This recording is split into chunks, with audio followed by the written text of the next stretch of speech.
आशा करते हैं आप सब बहुत खुश होंगे। मेरा नाम है अभिषेक कुमार और आपका बहुत बहुत स्वागत है हमारे इस यूट्यूब चैनल पे। आज की क्लास में हम रेशियो एंड प्रोपोर्शन से रिलेटेड बहुत सारी चीजों के बारे में अध्ययन करेंगे और जितने भी उस पे परिभाषाओं से रिलेटेड, जैसे आपका प्रथमानुपात क्या होता है, द्वितीय अनुपात क्या होता है, इनवर्स प्रोपोर्शन मतलब कहने का विलोमानुपात क्या होता है, सीधा डायरेक्ट प्रोपोर्शन क्या होता है, इनसे रिलेटेड वितता अनुपात क्या होता है, कॉन्टिन्यू प्रोपोर्शन क्या होता है, इनसे रिलेटेड सारी चीजों का अध्ययन बहुत ही कम समय में करेंगे। तो वीडियो के साथ बने रहिए और पूरा वीडियो देखिएगा, अंत तक देखिएगा। अगर ये छोटे छोटे टाइप आपको पसंद आते हैं तो वीडियो को लाइक करो, कमेंट किया करो, चैनल को सब्सक्राइब किया करो, बेल आइकन को प्रेस कर लिया करो और ज्यादा से ज्यादा वीडियो को शेयर किया करो ताकि हर एक दोस्त के पास और हर एक जरूरतमंद के पास ये वीडियो पहुंच सके, इस तरीके के छोटे छोटे टाइप पहुंच सके और वो भी इस तरीके की वीडियो का प्रॉफिट गेन कर सके। तो विदाउट एनी टाइम वेस्ट करते हुए सीधे बढ़ते हैं। देखो, सबसे पहले हम ये देखते हैं रेशियो किसे कहते हैं। क्या बात करें, हम सबसे पहले देखें रेशियो किसे कहते हैं। बारी बारी से हर चीज के बारे में अध्ययन करेंगे। ठीक है, रेशियो का मतलब क्या होता है? रेशियो का मतलब आपको होता है अनुपात।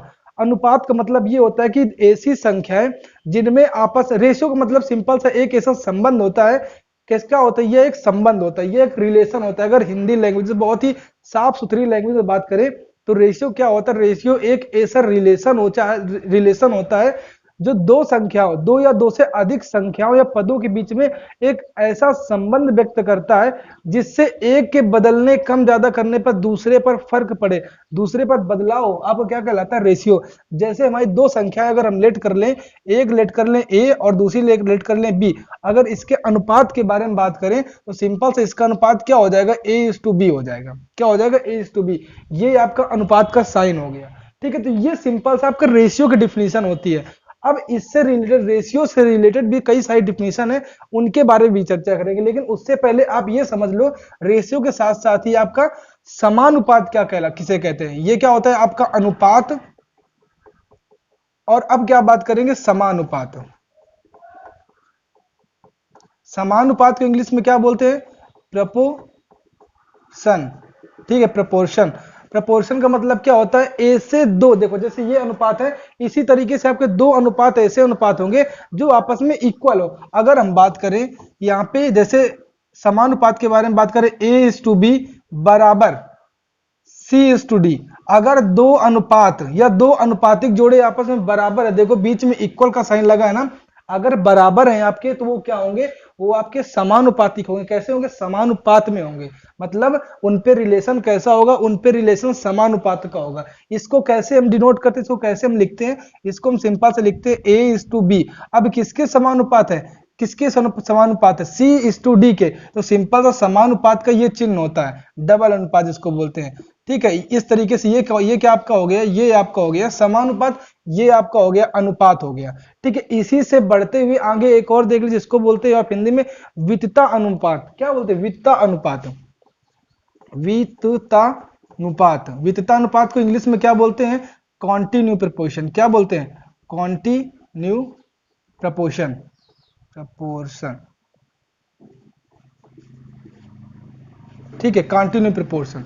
अब ये कैसे होगा? ये इस तरीके से बनता है, वितता अनुपात आपका ऐसे बनता है, जैसे आपका यहाँ पे ए इज टू बी दे रखा है, ए इज टू बी दे रखा है, ये समानुपात का चिन्ह लगा दे और बोल दे B is to C.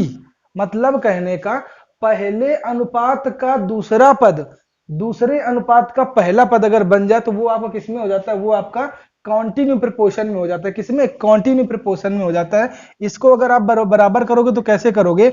A is to b is equal to b is to c, यही तो करोगे आप। सिंपल से ये आप करोगे।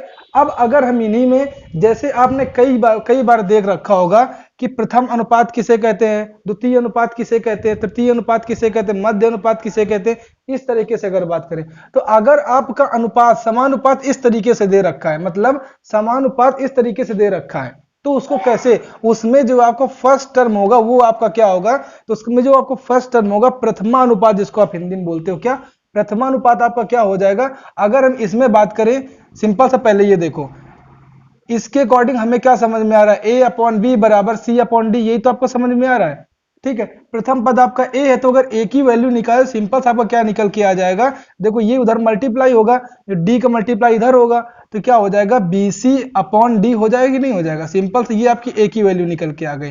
इसी तरीके से एक और देख लेते हैं, जैसे आपको यहाँ पे देखोगे तो क्या निकल के आएगा आपका AD is equal to BC। मतलब यहाँ से क्या शो हो रहा है, यहाँ से आपका ये शो हो रहा है जो आपका पहला पद और अंतिम पद है, पहला पद और अंतिम पद जो है आपका वो किसके बराबर है, वो दूसरे और तीसरे टर्म के मल्टीप्लाई के बराबर है। ये देखो मतलब कहने का, ये अगर कोई दो रेशियो आपके समानुपात में हुए तो उनके जो बाहरी टर्म होते हैं उनका मल्टीप्लीकेशन उनके अंदर वाले टर्म के, इनर टर्म के क्या होते हैं, मल्टीप्लीकेशन के इक्वल होते हैं। जस्ट लाइक आपको क्या बोल देंगे, A इंटू डी बराबर B इंटू सी। ये आपकी बहुत ही इंपॉर्टेंट चीज है।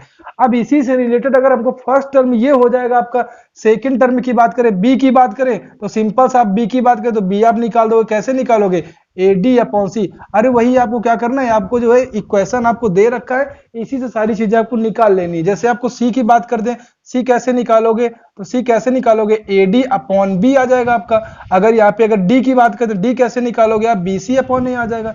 ये सारी टर्म आपकी आ जाएगी, प्रथम पद, द्वितीय पद, तृतीय पद। अगर यहाँ पे बात कर दे हम, जैसे वहां पे ऊपर बात की गई, अगर यहाँ पे अगर बात कर दे कि प्रथम अनुपात किसे कहेंगे, मध्य अनुपात किसे कहे, इसमें देखो टोटल 3 टर्म है ना, एक एक ये हो गया, दूसरा ये हो गया, तीसरा ये हो गया। मतलब 1 2 3 ये तो सेम है ना, बी बी दोनों सेम है, तो मतलब यहाँ पे 3 पद आ गए। मतलब टोटल यहाँ पे 3 पद है ना। जब यहाँ पे आपके 3 पद है, अगर यहाँ पे हम प्रथम अनुपात की बात कर दें, यहाँ पे अगर हम प्रथमानुपात की बात कर दें तो क्या होगा, प्रथमानुपात के लिए हम क्या करेंगे, सिंपल से जैसे यहाँ पे इक्वेशन बनाया था वैसे यहाँ पे बनाओ। ये क्या शो कर रहा है, इसको आप क्या लिख सकते हो, इसको आप A अपॉन बी लिख सकते हो, इज इक्वल टू इसको आप क्या लिख सकते हो, B अपॉन सी लिख सकते हो। इतना आपको समझ में आ गया। अब देखो यहाँ सिंपल से हमें क्या दिख रहा है, अगर क्रॉस मल्टीप्लाई कराएंगे तो क्या निकल के आएगा, A into C is equal to क्या आपका निकल के आएगा, B स्क्वायर निकल के आएगा। यहां से देखो अगर प्रथम अनुपात की बात करें तो प्रथम अनुपात आपका ए था। अगर यहां से आप इस इक्वेशन से अगर आप ए की वैल्यू निकालोगे तो सिंपल सा क्या आ जाएगा, ए की वैल्यू यहां से क्या निकल के आ जाएगा, बी स्क्वायर, सी इधर नीचे चला जाएगा। ये बात आपको समझ में। अगर हम यहाँ पे मध्यानुपात या द्वितीय अनुपात अगर बात करें तो क्या निकल के आ जाएगा, द्वितीय अनुपात आपका क्या है, बी है। तो B square is equal to आपको कितना दे रखा है, AC दे रखा है। देखो B square is equal to AC। अगर हम यहाँ पे बी की केवल हमको वैल्यू निकालें, को बी स्क्वायर की नहीं निकालनी, क्यों, क्योंकि जो मध्य का पद है आपको वो बी है ना कि बी स्क्वायर। तो बी की जब वैल्यू निकालेंगे तो क्या हो जाएगा, अंडर रूट AC हो जाएगा। ये आपने कहीं ना कहीं जरूर पढ़ रखा होगा। अगर हम यहाँ पे तृतीय पद की बात करें, तृतीय अनुपात की बात करें, जब तृतीय अनुपात की बात करेंगे तो क्या सिंपल सा निकल के आ जाएगा, तृतीय अनुपात हमारा सी है, सी की वैल्यू जब निकालेंगे तो क्या आ जाएगा, बी स्क्वायर, ए नीचे चला जाएगा, बी स्क्वायर अपॉन ए आ जाएगा। क्या आ जाएगा आपका, B square upon A. I hope आपको समान अनुपात, समानुपात, वितता अनुपात, इनसे रिलेटेड सारी चीजें पता चल गई होंगी। इसको आप स्क्रीनशॉट ले लीजिए या कॉपी पे नोट कर लीजिए, बहुत ही इंपॉर्टेंट चीज है। सारा अनुपात, समानुपात, जितने भी क्वेश्चन आपके संख्याओं से रिलेटेड होते हैं या इन चीजों से रिलेटेड, सारे इसी पे बेस्ड होते हैं। इसका और इसका जो आपका मेथड है, मतलब किस तरीके सॉल्यूशन का, वो बहुत जगह आपका सॉल्यूशन में यूज होता है, किस तरीके से क्वेश्चनों को हम सॉल्व करेंगे। ठीक है, तो आई होप आपको समझ में आ गया होगा। समानुपात में क्या होता है, बाहरी जो टर्म होते हैं, जो आउटर टर्म होते हैं और जो इनर टर्म होते हैं, उनका मल्टीप्लीकेशन आपस में इक्वल होता है। और वितता अनुपात, कंटिन्यू प्रोपोर्शन में क्या होता है, पहला टर्म, जो पहला आपका रेशियो होता है उसका जो पहला रेशियो होता है उसका जो अंतिम पद होता है दूसरे रेशियो के पहले पद के बराबर होता है। तो इस तरीके से हमारा निकल के आ जाता है। ये बात आपको समझ में। अब देखो, अब कुछ और बहुत ही इंपॉर्टेंट हेडिंग है, जैसे आपका बोल दे अनुलोम समानुपात किसे कहते हैं, अनुलोम हो गया, विलोम समानुपात हो गया, या इनवर्स प्रोपोर्शन बोले, उनको हम कैसे सॉल्व करेंगे वो भी देखते हैं, वो चीज क्या आपकी होती है।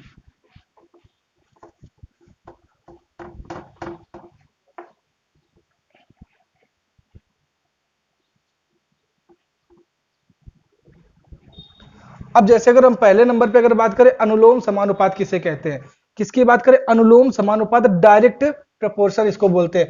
देखो हम हिंदी में लिख रहे हैं, आपको इंग्लिश में भी बता दे रहे हैं, ठीक है, आपको समझ लेना। अनुलोम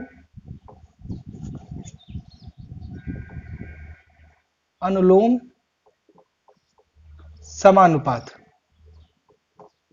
अनुलोम समानुपात किसे कहते हैं। देखो अनुलोम समानुपात क्या है, अनुलोम, अनुसरण करना, मतलब कहने का, अनुलोम समानुपात की अगर हम यहाँ पे इंग्लिश लिख दे तो क्या हो जाएगा, डायरेक्ट प्रपोर्शन।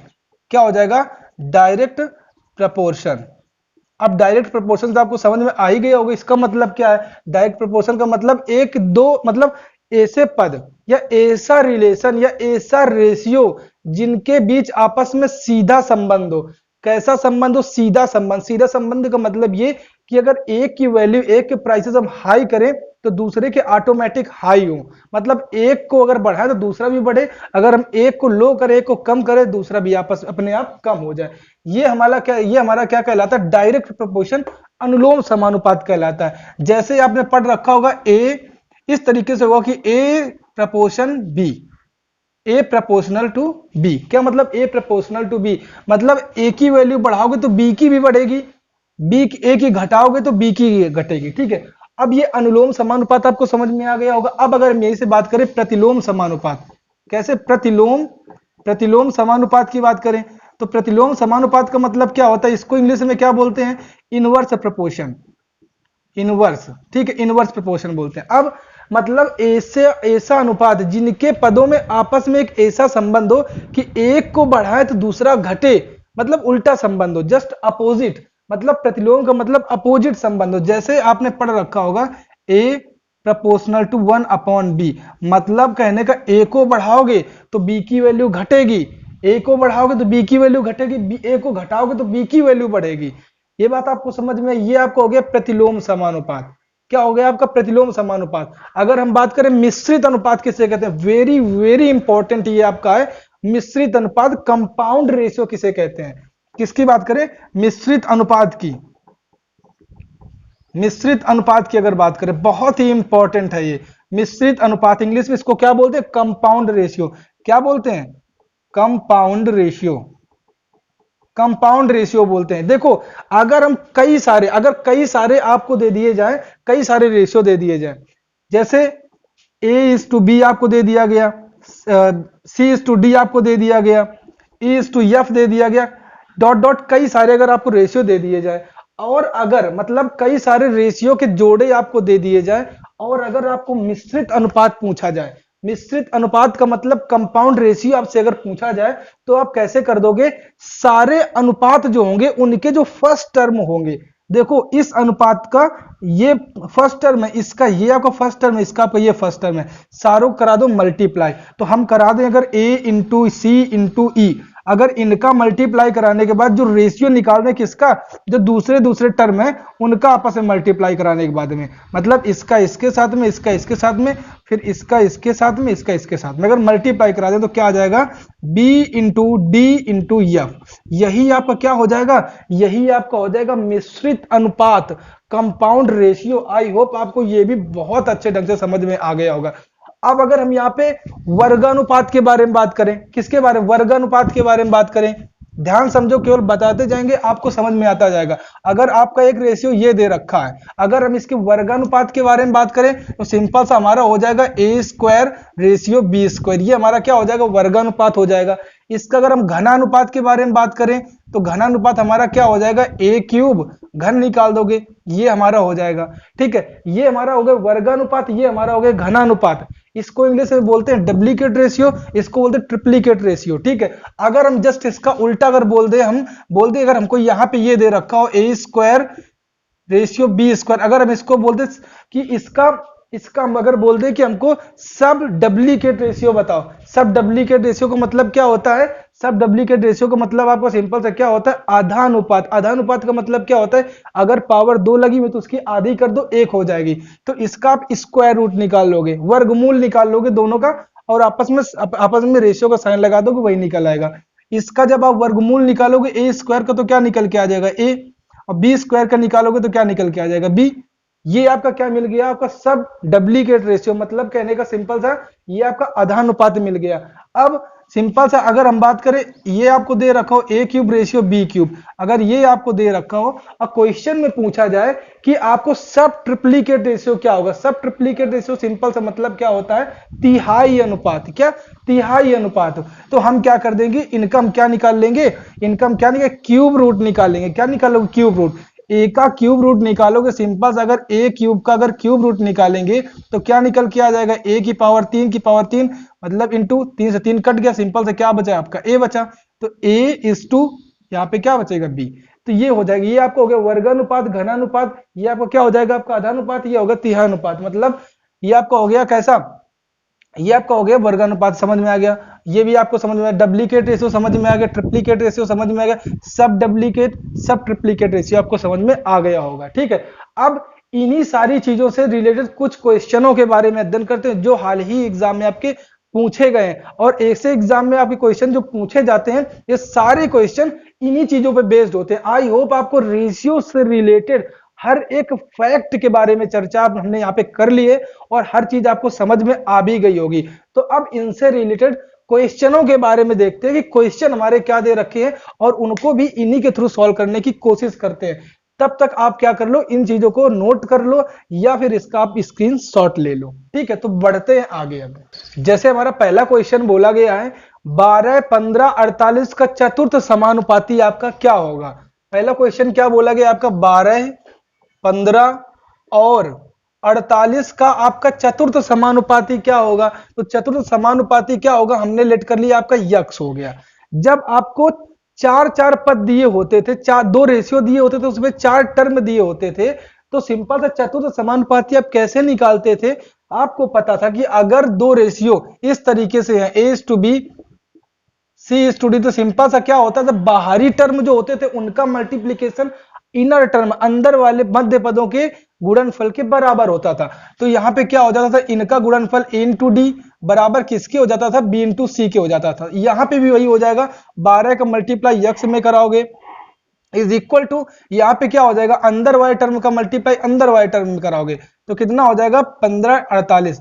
देखो 12 चौके 48 हो गया, तो यक्स की वैल्यू यहां से क्या निकल के आ जाएगी, 15 चौके 60। मतलब पहला नंबर का ऑप्शन, पहला नंबर क्वेश्चन का आंसर क्या हो जाएगा, 60 हो जाएगा। आई होप आपको समझ में आ गया होगा। अगर चार चार टर्म दे रखे तो उनके बाहरी जो पद होते हैं उनका गुणनफल मध्य पदों के गुणनफल के बराबर आपका होता है। जैसे अगला क्वेश्चन दे रखा है, बोला गया क्वेश्चन में 1/6 तथा 1/9 का तृतीय अनुपात क्या होगा। सिंपल सा आपके टर्म दे रखे 1/6 एंड 1/9, इसका आपको तृतीय अनुपात ज्ञात करना है। तो आप ध्यान करो, आप एक जगह आपको समानुपात बताया था, एक जगह आपको वितता अनुपात बताया था, कंटिन्यू प्रोपोर्शन एक जगह बताया था, एक जगह आपको क्या बताया था, प्रोपोर्शन बताया था, प्रोपोर्शन बताया था। तो सिंपल से जब कंटिन्यू प्रोपोर्शन में क्या होता था, जब एक अनुपात का, पहले अनुपात का जो लास्ट टर्म होता है वो दूसरे अगले वाले अनुपात को शुरू करे, मतलब दूसरे वाले अनुपात का पहला टर्म हो, इसी तरीके से कंटिन्यू होता रहे। जैसे हम बात करें A:B, ये A:B हो, दूसरा आपका B:C हो, तीसरा आपका C:D हो। देखो पहले वाला जो रेशियो उसका अंतिम पद दूसरे वाले रेशियो को स्टार्ट कर रहा है और दूसरा वाला जो रेशियो का अंतिम पद है तीसरे वाले रेशियो को देखो स्टार्ट कर रहा है। ये आपका कंटिन्यू चल रहा है इसी तरीके से, तो ये आपका कंटिन्यू प्रोपोर्शन होते हैं। तो उसमें क्या होता था, उसमें सिंपल सा आपका क्या होता था, देखो A:B इस तरीके से होता था B:C। तो अब इसमें बाहरी पदों का गुणनफल क्या होगा, A:C, अंदरूनी अंदर वाले पदों गुणन क्या होगा, मध्य पदों का गुणनफल क्या होगा, B:B, B² आपका हो जाएगा। ये हो जाएगा कि नहीं हो जाएगा। अब तीसरा पद यहाँ पे आपको नहीं पता तो आपने उसको लेट कर लिया, तीसरा पद आपका यक्स है, सिंपल सा। तो बाहरी पद आपके क्या थे, बाहरी पद 1 और यक्स, तो सिंपल सा आप क्या करोगे, 1/6 into X is equal to, अब क्या हो जाएगा, मध्य वाले पद का क्या होता है, स्क्वायर होता है। तो 1/9 के स्क्वायर करोगे तो 1/81 आ जाएगा। अब यक्स की वैल्यू आपको पूछना है, पूछा जा रहा है। ये 6 यहाँ पे क्या कर रहा है, 6 दूसरी तरफ जाएगा, यहाँ पे डिवाइड में उधर मल्टीप्लाई में जाएगा, अपॉन 81 आ जाएगा। इसको 3 से काट दो, 3 2 जा 6 आ जाएगा आपका, और इससे काटोगे तो 3 2 जा 6, 3 7 जा 21, 2/27 क्या हो जाएगा आपका करेक्ट आंसर हो जाएगा इस क्वेश्चन का। आई होप ये क्वेश्चन बहुत ही अच्छे ढंग से आपको समझ में आ गया होगा। नेक्स्ट जैसे आपको क्वेश्चन दे रखा है 64 तथा 4 का मध्य समानुपाती क्या होगा। 64 तथा 4 का मध्य समानुपाती क्या होगा, तो आपको मध्य समानुपाती तो नहीं पता, तो सिंपल सा मध्य समानुपाती क्या कर लो, यक्स लेट कर लो, इस तरीके से हो जाएगा। अब क्या होता है, रिलेशन क्या होता है, आपको बाहरी टर्म का मल्टीप्लाई, मतलब बाहरी टर्म का मल्टीप्लाई 64 इंटू 4 बराबर क्या होता था, इसका देखो स्क्वायर होता था, स्क्वायर आपने कर दिया, बोलो कर दिया कि नहीं कर दिया। अब जब कर दिया तो सिंपल से यक्स की वैल्यू आपको निकालनी है, ना कि यक्स स्क्वायर की। तो यक्स स्क्वायर उधर जाएगा तो आपका स्क्वायर रूट की फॉर्म में जाएगा, तो इंटू 4। अब देखो यक्स की वैल्यू क्या आ जाएगी, इधर से 8 निकलेगा, इधर से आपको 2 निकलेगा, कितना आ जाएगा आपको 16 आपका राइट आंसर हो जाएगा। ये सारे क्वेश्चन थे। आई होप आपको बहुत ही अच्छे ढंग से समझ में सारे क्वेश्चन आपको आ गए होंगे। अब देखो रेशियो से related type wise type bye type हम आपको सारे टाइप पढ़ा देंगे जो आज तक एग्जाम में आपके पूछे गए होंगे। तो इनका हो सके तो धीरे धीरे करके नोट्स बनाने लगिए और वीडियो को पूरा देखा करिए, ताकि आपको पूरा कॉन्सेप्ट विद शॉर्ट मेथड के साथ सब कुछ समझ में आ जाए। आई होप आपको सारी चीजें बहुत ही अच्छे ढंग से क्लियर हो गई होंगी। अगर क्लियर हो गई हैं तो वीडियो को लाइक करो, कमेंट करो, चैनल को सब्सक्राइब करो, बेल आइकन को प्रेस कर लो और वीडियो को शेयर करो। और इसी तरीके से खुश रहो, पढ़ते रहो। This is Abhishek Kumar signing off. मिलते हैं किसी एक और जबरदस्त इंटरेस्टिंग टाइप टॉपिक या चैप्टर के साथ। तब तक के लिए धन्यवाद।